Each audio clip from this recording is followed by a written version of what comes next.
Today, I'm so excited to share some high-end summer home decor DIYs that I created using Dollar Tree items.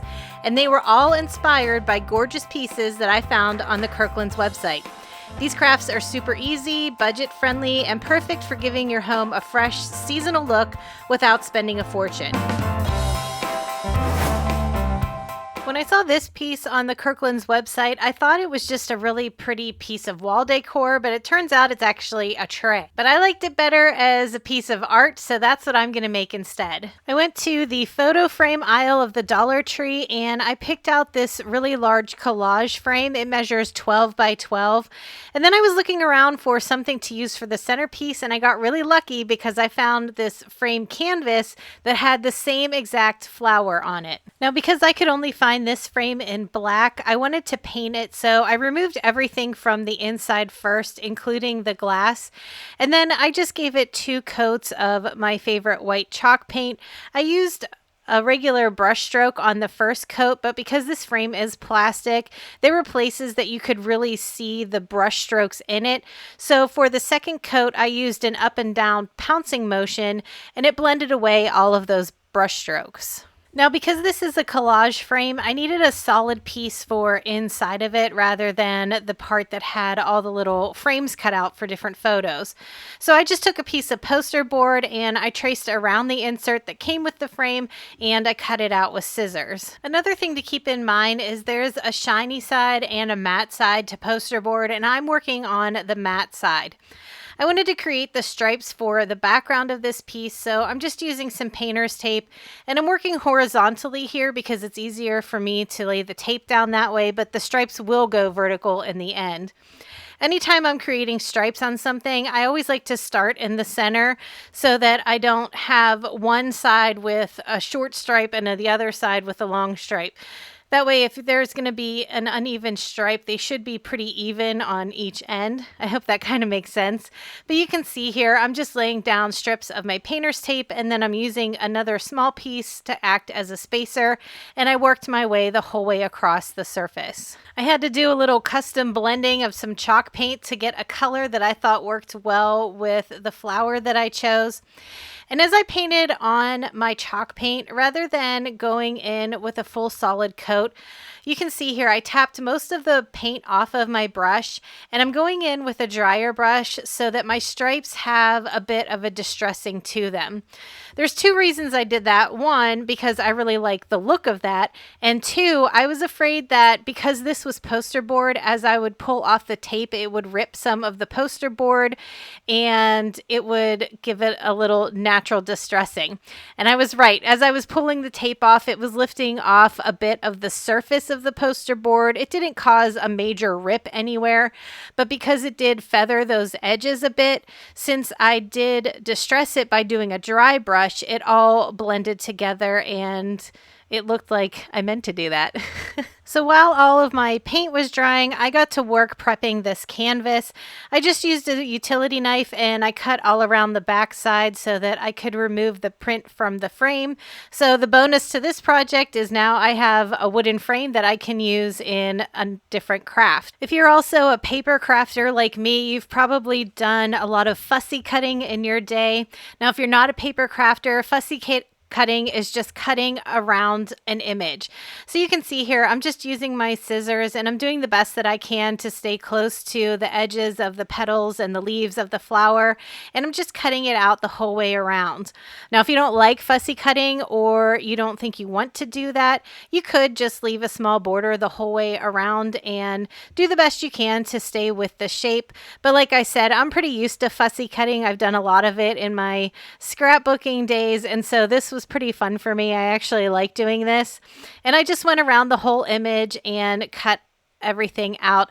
I did cut off one of the bottom leaves because it just didn't make sense for it to stay there, and since it wrapped around the canvas, it had a crease in it and it looked kind of funny, so I was able to just cut that off. The last thing I needed to do was put everything back together, so I just added a small amount of hot glue to the back side of my flower and centered it within my striped backing, and then I put the photo frame back together. Now, if you wanted to do this as a tray like they have it on the Kirkland's website, you could buy just a blank wooden tray. I think they usually sell them at like Michael's and Hobby Lobby. And you could paint the stripes in the bottom of the tray. Do the same thing with the canvas flower, just fussy cut around the outside, and then just Mod Podge it to the base of the tray. But like I said, I really liked this as just a piece of wall art, so that's why I went with this route.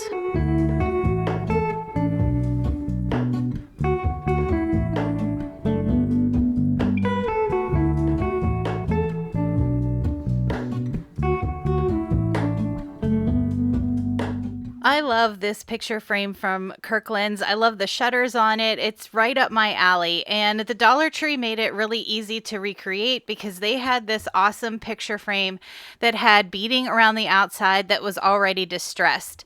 In addition to the picture frame, I'm also going to be using 2 different sizes of craft sticks. The larger craft sticks are from Walmart, and I'm cutting those down to 6 3/4 inches, and I'm going to cut 4 of those. The smaller craft sticks are just from the Dollar Tree, and I'm cutting those down to 4 inches, and I needed 14 of those altogether. To create my shutters, I took 2 of the larger craft sticks and I lined them up in my T-square so that they were 4 inches apart. Then I took my smaller craft sticks. I started by gluing one at the bottom. I flipped the whole thing over and lined it back up in the T-square again, and I glued down the top stick. Then I took the remaining 5 sticks for this shutter and I just spaced them out in between the ones that I had glued on the top and the bottom. And then once I had those spaced out how I like them, I just started at the top and I glued one down, went to the bottom, and I just alternated back and forth until I got to the center. This way I could adjust my spacing if I needed to as I got closer to the center. And then of course, because I needed 2 shutters, I repeated that same process with my second bundle of craft sticks. Once I had both shutters assembled, I went in with some white chalk paint and I did a heavy dry brushing. I left just a little bit of the natural wood show through, but I mostly wanted a solid coat. And then because the beading on the frame was distressed and it had a grayish color to it, I went back through with some gray chalk paint and did a very minimal dry brushing around the edges and through the center. Now, if you're ever nervous about dry brushing, you can always correct it. So if you ever get too much of a distressing in a place, like you think it looks too dark or too heavy, just go back in with your original color and dry brush over it. That way it'll help correct anywhere that maybe you got just a little bit too much paint. I didn't want to mess around with regular hinges on this because I knew my shutters were just always going to stay open. So to be able to connect my shutters to my frame, I'm just using some white cardstock and I cut it down to 2 inches by 6.5 inches. And then I just folded it in half. I used some hot glue to attach one end to the inside of my shutter, and then I used some hot glue to attach it to the frame. Now the other reason I didn't want to use regular metal hinges for this is because this frame is plastic and I knew I would have to glue it on. I wouldn't be able to screw it on, and you really wouldn't see the hinges anyway. So I figured the cardstock would do just as good of a job. Now, like I said, I'm not actually going to close these shutters at all, so I didn't mind that the cardstock was just white. But if that's something that bothers you, just dry brush a little bit of that gray paint right over it and you won't be able to see it. It'll blend right in.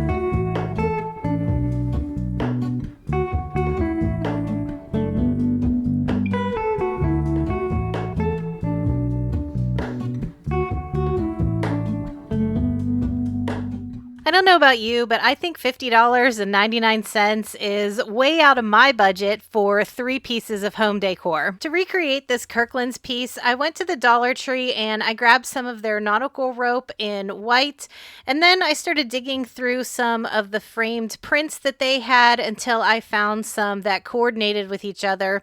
Originally, I was going to do a set of 3, but in the end, I decided to just do 2. On the back side of the canvas prints, they had these sawtooth hangers.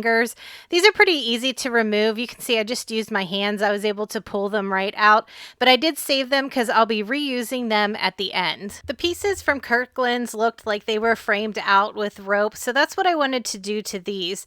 I started by taking a measurement of the 2 that I'm going to use, and I wanted to create a backing that was 2.5 inches bigger the whole way around.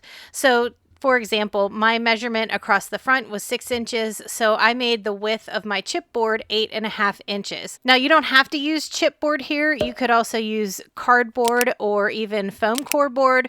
Whatever you have on hand would work fine. You just need something thick and sturdy to put on the backside of the frames. Once my chipboard was cut down to size, I just put some hot glue on the back side of my print and I centered it within the backing.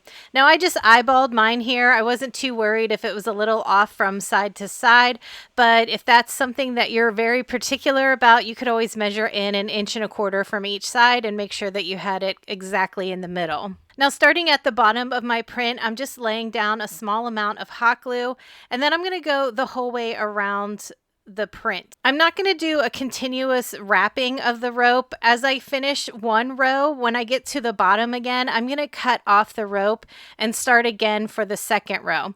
That way I know that my rows will be even the whole way around. If I were to just continuously go from the bottom and loop around 3 times, I would eventually get to the point where I would have an extra row on one side of the frame. So you can see here, once I got to the bottom of my print, I cut off the excess rope and then I started again in the same spot to create my second and then my third row. Now the reason I added 2.5 inches to my prints is because when I laid 3 lengths of this particular rope next to each other, it measured slightly less than 1.25 inches. So keep that in mind if you're using a different rope than I am. Just lay out 3 pieces and take a measurement, and then that way you'll know how much of a backing you need to create behind your print. And don't worry, you can see that the corners are rounding themselves out from the rope, and that's okay. Once I had all 3 of my rows of rope glued down, I just took scissors and I cut the excess corners away so that it blended right underneath the rope. Now let's say you want to create something a little more personalized. You can always grab a photo frame from the Dollar Tree, add one of your favorite photos to it, and then do the same thing. Just create a backer that's about 2.5 inches the whole way around, and then add your rope to it. And rather than having a piece of wall art, you'll have something more personal. Also keep in mind, if you don't care for the white nautical rope, you could always pick up some of the jute rope and do the same thing. The Kirkland's pieces looked like they just had jute twine wrapped around the bottom to cover up those edges, but I decided to do something a little bit different with mine. I had some seashells on hand and I thought it would look pretty to have a few shells running across the bottom to cover up those raw edges. This would also be a great way if you're a beach goer and you like to collect shells. You could use some of the shells that you collect on your beach vacations and add them to this frame. Another cute idea I think would be to put shells scattered around the outside of the frame. You wouldn't just have to stick with the bottom. You could put a few throughout the whole thing. And like I mentioned in the beginning, I held on to those sawtooth hangers so that I could reattach them to my new backing. Because this is just chipboard, they were able to push in pretty easily, and I couldn't find the little hammer that I usually keep on hand, so I just used the handle of a screwdriver and I was able to tap them right in.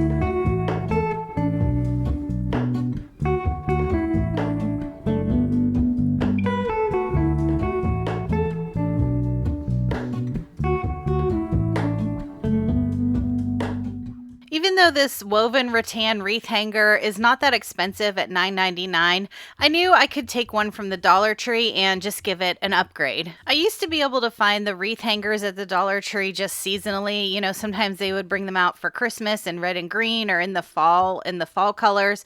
But recently I've been able to find them in black and white pretty regularly. So I grabbed a white one, and then since it's summertime and they have all the summer stuff out at the Dollar Tree, I grabbed one of these luau skirts because there's a lot of raffia on these skirts, and I think it's a great deal at just $1.25.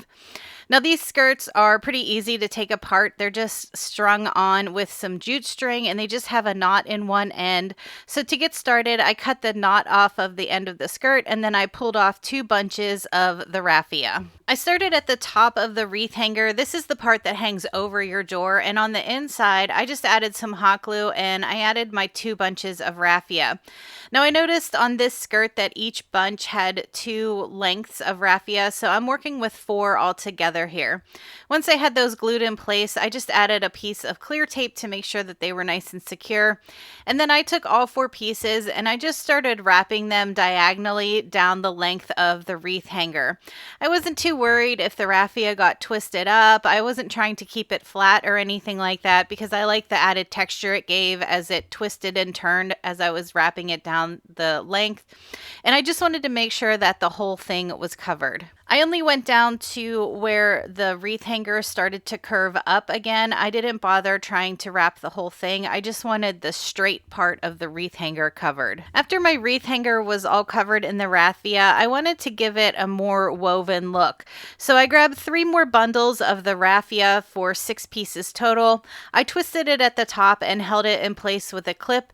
And then I just started doing a simple 3-strand braid the whole length of the raffia. I started at the bottom of the wreath hanger and I'm just using some hot glue to glue my braid in place. Now I decided just to do 1 braid on mine and I'm hot gluing it right up the center. If you really wanted to lean into that woven look, you could do 2 or 3 braids and just hot glue them side by side. Once I had my braid glued down, then at the top I cut off the excess and I just took an extra piece of the raffia and wrapped it around to cover up that edge that I had cut off. Also keep this idea in mind if you're someone that likes to make wreaths and give them as gifts. I think it would make a really great gift to give somebody a wreath and then also a coordinating wreath hanger. So in this one I'm using the raffia because I'm going with that coastal summer feel. But you could use different materials to wrap your wreath hangers. You could do ribbons, you could do yarn, anything that would coordinate with the wreath that you're using, I think would make a really great personalized gift.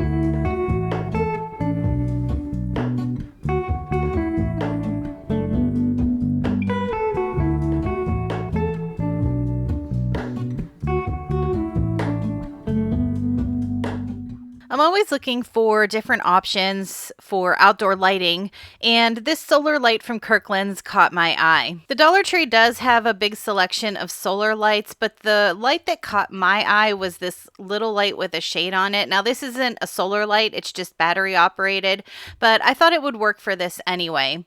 I also grabbed one of these tall candlesticks that you can find in with the candles at the Dollar Tree. I could have left the candlestick black to make it look more like the Kirkland's one, but I thought white would fit better in my decor, so I'm just pouncing on some white chalk paint, and I did 2 coats of that. While my paint was drying, I got to work cutting down some craft sticks. These are just the craft sticks that you can get at the Dollar Tree. They're the normal tongue depressor size, and I cut my craft sticks down to 2.5 inches. Now, if you've been hanging out with me for a while, you know my favorite way to cut down craft sticks is to use this paper trimmer. It just always gives me the most precise cut, and I do always have this linked in my description box. Once I had all of my sticks cut down, then I started hot gluing them onto the shade of the light.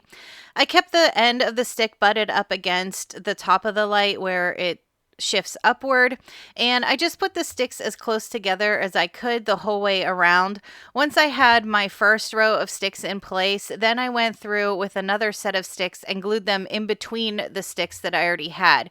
So it brick-laid the sticks and it gave me a more full coverage to cover up that lampshade. I didn't love how the top of the lamp looked with the gold sticking out and with this hanger on it, so I was able to just pop the hanger off, and then using some jute twine, I started at the base of the top of the lamp and I just wrapped the whole thing in jute so it covered up all of that gold.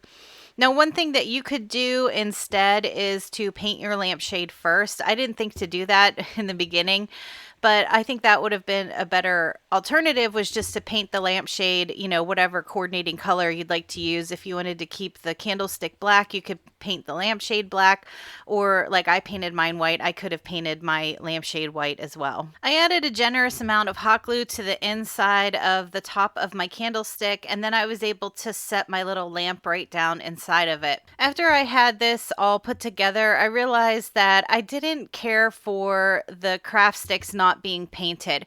So once I had it glued down, then I just went in with a dry brush with the same white chalk paint, and I did a dry brushing all over my craft sticks to make it more cohesive.